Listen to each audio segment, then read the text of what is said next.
Welcome to Pindar Poetry. We hope you learned something new. Start by planning a simple HTML container as the base of your circle GUI.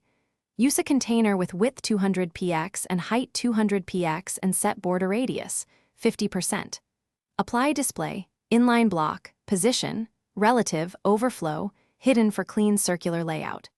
Add background color, border, 4px solid #CCC, and optional box shadow to define depth. Include an accessible label and role equals img with area label for screen readers. Consider using padding and box sizing. Border box so inner controls align, centered both horizontally and vertically inside the circular frame. For crisp scalable circles, use SVG and an inline SVG element. In SVG, use viewBox equals 0, 0, 100, 100, and a circle with CX equals 50 psi equals 50 R equals 45 stroke width equals 10. Set fill equals none, and stroke line cap equals round for smooth ends. Use stroke dash array and stroke dash offset to animate progress around the circumference. Calculating circumference equals 2 asterisk math.